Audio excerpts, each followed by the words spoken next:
সমুদ্রের পাড়ে একটি কাঁকড়া হাঁটতেছিল। ও পিছনে তাকিয়ে একটু পরপর দেখতেছিল ওর পায়ের ছাপগুলো। ও দেখলো পা দিয়ে খুব বড় একটি লাইন তৈরি করে ফেলেছে। এটি দেখে কাঁকড়া তো মনে মনে অনেক খুশি, আমি কত বড় লাইন তৈরি করে ফেললাম আমার পার ছাপ দিয়ে। তখন ও ছাপ বানাতে থাকলো আর হাঁটতে থাকলো। কিছুক্ষণ পরে সমুদ্র থেকে বড় একটি ঢেউ এসে ওর পায়ের সকল নিশান মিটিয়ে দিল। কাঁকড়াটি সমুদ্রের উপর খুবই রেগে গেল। ও সমুদ্রকে বলল, আমি তোমাকে এত ভালোবাসি, সবসময় তোমার সাথে থাকি, আর আমার একটু ভালো লাগা তুমি সহ্য করতে পারলে না?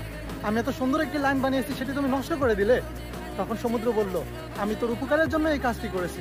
আমি দেখতে পাচ্ছিলাম তোর পিছন থেকে একজন শিকারী আসতেছে, যে তোর এই পায়ের নিশানা ফলো করেই তোর দিকে আগাচ্ছিল। যদি আমি এটি না মিটিয়ে দিতাম তাহলে শিকারী এসে তোকে ধরে ফেলতো। তাই আমি তোর পায়ের নিশানাগুলো মিটিয়ে দিছি, যাতে ওই শিকারী তোকে খুঁজে না পায়। একবার ভেবে দেখুন, সমুদ্র যদি এই কথাগুলো তাকে না বলতো তাহলে কাঁকড়া সবসময় সমুদ্রকে ভুল বুঝে যেত। আমাদের বাস্তবিক লাইফে অনেক সময় এরকম হয়ে থাকে, আমাদের অনেক সম্পর্ক ভেঙে যায় শুধুমাত্র ভুল বোঝার কারণে। কেউ যখন আমাদের কাজে কোনো বাধা সৃষ্টি করে আমরা মনে করি সে আমাদের বিপদ চাচ্ছে।